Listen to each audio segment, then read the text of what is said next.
we propose the question: does exclusionary zoning prevent socioeconomic mobility and limit access to quality public education? By Selin, Maggie, David, and Hanno. We are reaching out to the politicians and voters of the Greater Boston area. They will be convinced that underprivileged groups do not have access to the same quality education and that single-family housing is the reason why. Where you live determines your public education quality. The child opportunity data shows this. The COI has 3 domains, including the education index, for which we see substantial differences in children's opportunities depending on their location in the Boston area. For example, Chelsea and Lynn have a very low index of education. Historically, neighborhoods with higher quality education have excluded certain racial and economic groups. The in-class provided data set shows how these regions with lower quality of education have the largest share of people of color and the most low-income households. These neighborhoods are designated as single-family home areas. In the Greater Boston area, there are racial, economic, and educational disparities that affect residents. Where you live shapes the opportunities available to your children, largely due to racially motivated zoning laws. Our project is a web application that explores historical evolution of exclusionary zoning policies and their socioeconomic impacts in the Greater Boston area. As we visualize data with storytelling, we are making the journey from 1843 to now visible, while providing a comprehensive view of historical trends and patterns. Our visual design is crafted to reflect the era you're exploring. You can click around, see different layers, or just scroll through.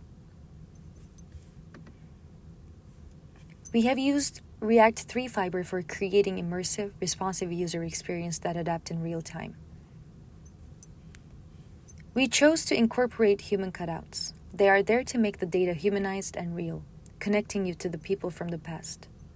We've used sepia undertones for the historical segments to give a sense of stepping back in time.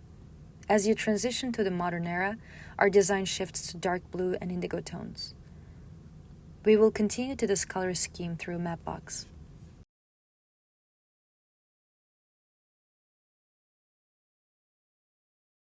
While the current design already helps in narrating the passage of time, we will be enhancing our Mapbox visualizations by integrating a consistent dark blue or indigo color scheme. Additionally, we are set to introduce a feature to allow users to directly swipe between maps to compare historical and current zoning. A large part of our data visualization is going to be tying together information about historical policies and practices in the Greater Boston area with geographical data showing their lasting impacts. In this example, we're using color to show the percentage of housing that's zoned to be single-family only, ranging from blue for 0% to red for 100% single-family. The height here represents the percentage of residents in each region that are earning within the range that's selected by our sliders. So right now we're showing a percentage that are earning between $0 and $75,000, which is well below the median income of $90,000 in Massachusetts. And it's very plain to see that there's a tendency for areas with minimal single-family housing to fall below that average.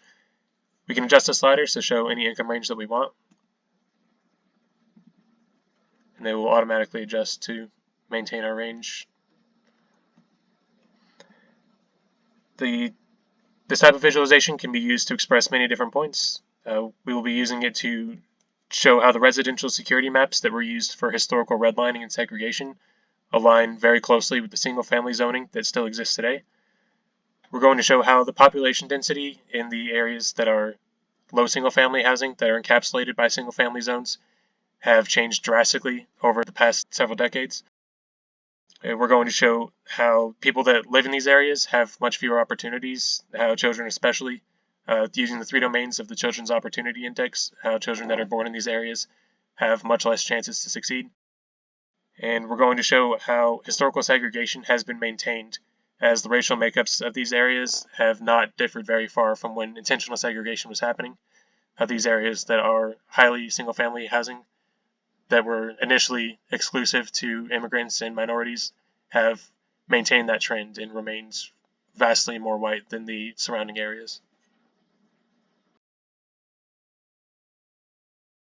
In the next phase, we will enhance our application by identifying new patterns in our data, expanding our dataset for a wider perspective, and refining our interface for better user engagement.